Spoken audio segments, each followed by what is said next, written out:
Hi, my name is Stefan, and this is essentially my first video, so bear with me.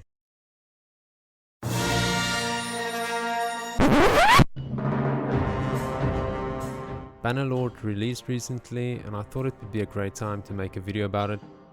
I wouldn't say I've been eagerly awaiting the release for the last few months, but certainly from a few years back I've been looking forward to it and following the progress here and there.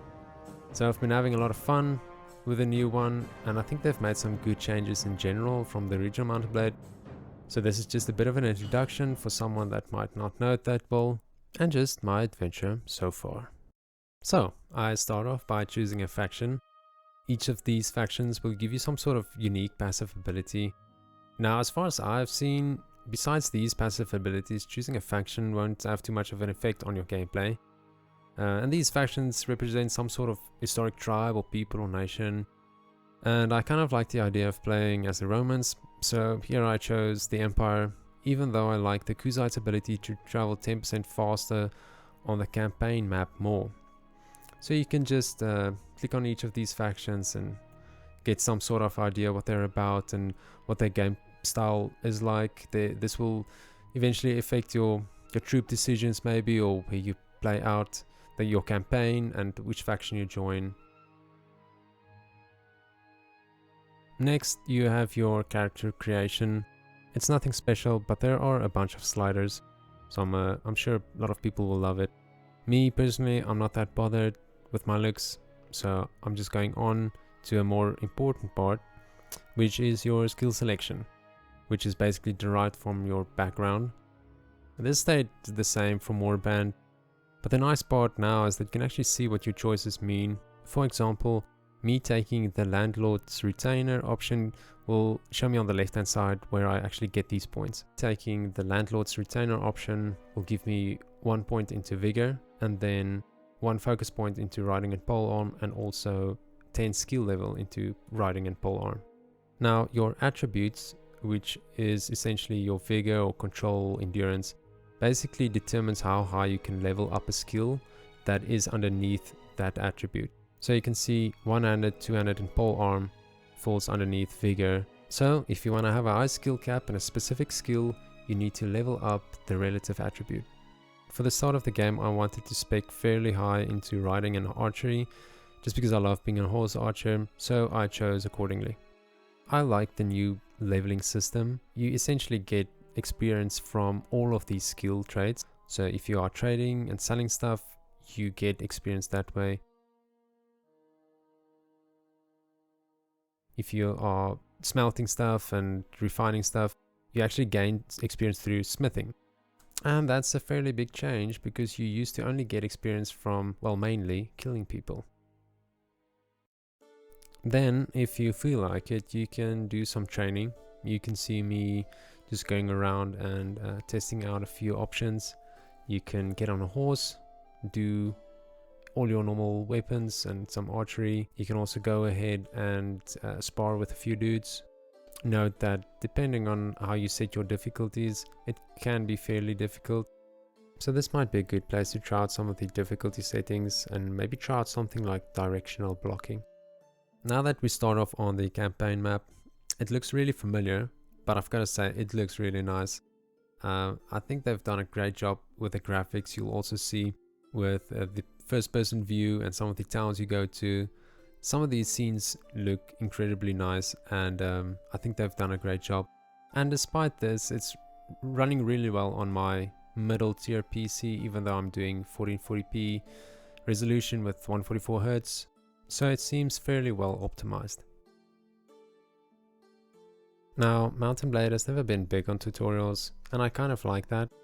But you will just have to do this small tutorial just to get the hang of things and to start you off with the story basically that you are playing out. So after the tutorial, I head out to slay some looters. I feel like 8 looters is well within my capability, especially since I'm on a horse and I've got a bow. Now I mow them down fairly easily, but keep in mind these are really weak enemies to fight, and they actually do end up doing some damage to me there at the end. And for that, maybe I'll just go into a town and get some sort of pole arm that can keep me safe from a reach. since the AI seems to time their attacks quite well. I have the AI on average difficulty here, and despite that, even these low tier units are fairly skilled, so they can basically hit me in the leg before I can hit them, and that makes me flinch and then I do no damage. I capture these 2 units and I'll sell them somewhere for a bit of a profit. Although low tier units don't sell for much and they do slow you down on the map, so it might not really be worth it, but certainly if you can capture some high tier units, you'll get a decent profit. Also, I'll take the inventory and just sell that for some gold somewhere. Next, I head into the city called Poros. Here I just check for nearby tournaments, even though I probably won't do them at this stage, since they're a bit difficult. I end up getting that spear I was looking for some longer reach, and some of the loot I got from those looters. Now with my spear and some extra arrows, I decide to take on this group of 20 looters. This will be a tough one. I start off by firing some arrows, in the hopes of getting them down to a reasonable amount of enemies. Hitting some body shots here and there doesn't net me any kills, but I managed to get a couple of good kills with some headshots. At this point though, I'm starting to think I'd have to finish most of them off with my spear.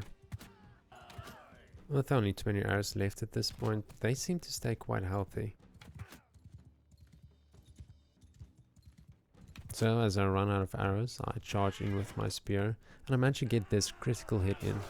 Even though I do take a lot of damage myself, I manage to actually rout them. From this point on, all I have to do is run them down. Oh, this looks painful.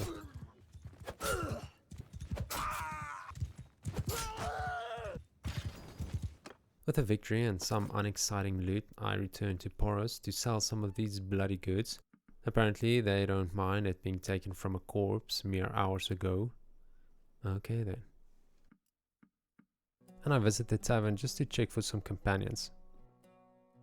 Now I do end up finding Vendelia the Wanderer, but she's quite expensive at this stage in the game, and I feel like I can just use this gold more effectively somewhere else. So I'll look to get some companions a bit later on in the game. Having leveled up, I put a focus point into riding and a point into control. I ride into the city of Lycaron, I think, if that's how you pronounce it.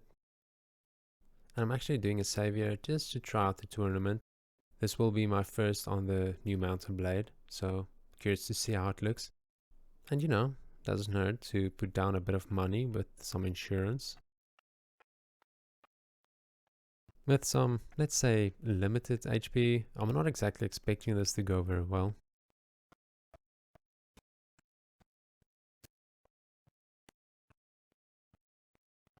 And there you have it, folks. If you managed to stay till the end, thanks. Hopefully this was at least mildly enjoyable. I managed to have a lot of fun making this, and I look forward to making some more videos and following my Mount&Blade progress, and maybe even some other games. So please like and subscribe for some more mildly enjoyable content, and I will see you again.